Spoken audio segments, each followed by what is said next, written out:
Well, hello. I want to talk to you today again about notebooks. I thought I would be getting into formats and such, but I was looking at a student's work today, and I just thought, no, let's take a step back and cover some basics. So I have some basics right here. Of course, you'll need a writing utensil, and then some kind of a notebook. And I did not include electronic examples because my two electronic examples are being used to film this video. So when I talk electronic examples, I'll have to figure that out. But anywho, I actually did write myself a small outline, so I will use that here. And one of the first things I have written on it is bound. So let me tell you a little bit about me in college, because I can't really talk about my students. When I used to take notes in college, I would take them on scrap paper. You know, the computer lab seemed to create a lot of paper that nobody ever picked up, so then I would use the other side of it as my note paper. And then I would put it in a folder, and then I would supposedly put it in a binder later. Well, that never happened. That's why I suggest that it be bound. Now, I have a couple suggestions here. I'm not endorsing products in this video.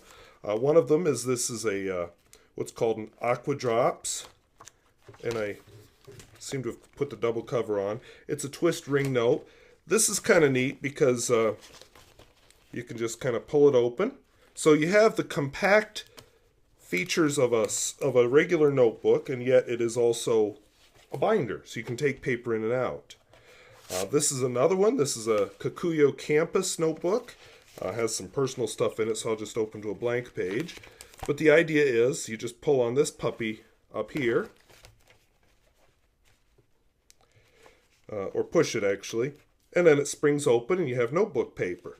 The nice thing with this is Kikuyo has a number of different papers you can put in it, and the Maromon papers fit also, which I'll be showing you those when I do my sketch notes video. But the short version is you have a nice compact package like a notebook, and yet the flexibility of a binder. Of course, binder, now in college I used a 3-ring binder. Now I tend to prefer these. These are just, how would I explain it? A multi-ring notebook. So this is good for long-term storage. This isn't so convenient for carrying around in your notebook. But then the trouble with a binder is, you know, if you're using a 3-ring binder or possibly that Kikuyo binder there, you will have papers fall out. They tear their holes. Maybe you don't file stuff right away and then it builds up. So another option, of course, is a regular notebook. And again, I'm not endorsing a product. This just happens to be what I prefer nowadays. This is all here. I mean, this is my novel, but still, it's all not going to fall out. I mean, some bully kicks it down the hallway, it's all still there. Some bully kicks this down the hallway, we might be in trouble. Now, I'm not endorsing bullying, by the way, but, you know, you drop it, you're in trouble. So I do suggest somehow binding it. This is flexible because if my teacher gives me handouts and such, I can add them in here. You can also tape them into this, by the way. I can put different types of paper in here. Now this happens to all have lined paper, but I can put in graph paper, blank paper, dot paper if it's available, whatever type of paper you need. So I'm not going to get so much into the product. My main thing is it needs to be bound. And the reason it needs to be bound is it keeps it all in one place. Now, if you're disciplined and you will put your papers away in a binder right away, and you know, be honest with yourself. If you will put them away in the binder right away, go nuts and use a binder. That's actually my personal preference, even though I'm not always as disciplined as I need to be. If you're not disciplined, use a bound notebook, a permanently bound notebook of some kind. It doesn't have to be a Kikuyo, you know, buy a 99-cent notebook at Walmart, it doesn't really matter. And you might have noticed one other tool that was up there, which I will be coming back to in a little bit. I'm not endorsing this pen because this pen's been off the market for like 60 years. I am endorsing the use of a pen. All right, now I will mention one other option here. I don't know much about it. I'm sort of old school, I guess. There are electronic ways to take notes, and I will be doing some videos on them in the future, but things like OneNote or Evernote or some of the software that's available on your iPad that you can use a stylus with. Those are all good options too. And I'll come back to that. I don't believe in typing your notes. That's important. Now, I don't know how many times I have talked to students and looked at their notebooks, and they'll just open their notebook to a random page. And you're just like, wait, where's your notes from yesterday? Well, I don't know. And they just don't care. They open it up, they take their notes and shut it, and that's that. Well, that's not very useful for finding anything. So I strongly suggest sequential pages. Now, there's where the binder shines. This, I can't reorganize my pages. This, I can. But, again, that's your self-discipline thing. I do, no matter which form you use, suggest dates and titles every time you take notes. Today, what is today? April 17th. So, April 17th, 2017. Title, Basics of Note-Taking. And then I can put it back in order if it ever comes out of order, because even a bound notebook will fall apart. I can also quickly find what I'm looking for. If I'm really organized, which I am not, I'll be honest, I've had good intentions, but I just don't get there, I would do page numbers, tables of contents. I'm not organized enough to do that. I just forget. I start with good intentions, I don't do that. But I find that the dates and titles are actually enough for me. So absolutely be organized. Now, one of the other things that comes up, we start the year with good intentions. I one year started with this idea of all these color-coded things for my classroom. Well, that lasted about 2 days. Will you do it? So your system, whatever it is, has to be an easy system. A system that you can remember, and a system you'll continue to do. I like the dot notebook, what's it called? Dot notebook for like my daily planner. Easy, flexible. It doesn't really match the system that the creator of the thing came up with, and he's added embellishments and so on. No, I need to keep it simple, something I will remember. So yeah, it's got to be an easy system. If you're using any kind of codes in it, they have to be easy ones that you will remember. BSIAR means a lot to me. Black Swan in in Australian Rose. See, I messed it up. If you're not into Noodler's fountain pennings, BSIAR meant absolutely nothing to you. So easy codes that you'll remember. And I don't mind a little color coding, but don't go crazy. I like to use one main color for my writing in my notes, and then another bright color to highlight. This would actually be a good highlight color, but I was trying to use up the ink, so that's what I went with. But if I had highlights on here, maybe I'd use black ink. The main thing is, don't go crazy. Because what if you can't find that special pen? Then, my system's out the window, and oh my gosh. And oh wait, is the mauve ink the one I use for this, or do I use the petro ink? Oh, I don't know. You don't have to worry about it if you keep it simple. 2, 3 colors. You can go back and highlight later if you need to. I have a wealth of colors sitting right behind me, so I could have a rainbow for a notebook. I'm not going to do that, because I want to keep it simple. I actually kind of like doing different colors on different days, just because that's another visual for, okay, this was the next day. This was done at a different sitting. I like that. So don't do any crazy color coding. But if you're sitting watching a lecture or something, it needs to be fast and it just needs to be obvious. So whatever you're doing, make sure it's something you're going to do and you're going to keep doing. And I'm going to give you several ideas in the next few weeks about those. So hopefully you come up with something. Now here's the big one. I had this laying there on purpose. Now, why did I pick a 1950s pen from Holland, called a Cora, by the way?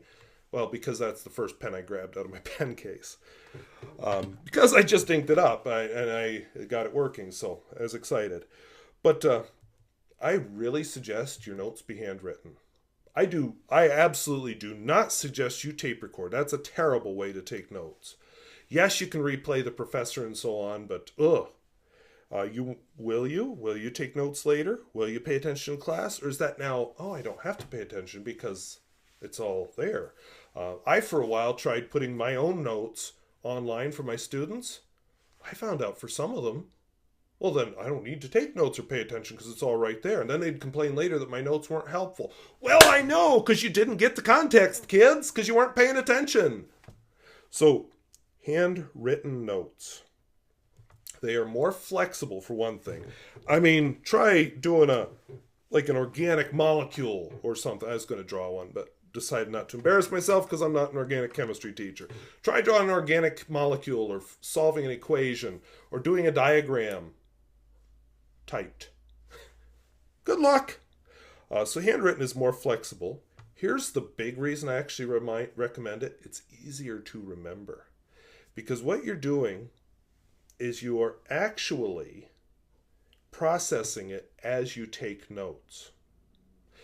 You're interpreting it through your motor and your visual senses and your association with the pens, let's be honest, as well as hearing it. So you're processing it. That's why there are several studies. I should do a bibliography, but I didn't think of that. But there are several studies that say that it is easier to remember your notes if they are handwritten. Personally, I like paper and pen, but then I'm a little bit old school. If a tablet works for you, maybe the iPad would be your thing. You can write with your stylus. There's software on there that's pretty good about doing notes. Or OneNote has a handwriting feature. I think Evernote has a handwriting feature, but only on certain platforms. It's out there.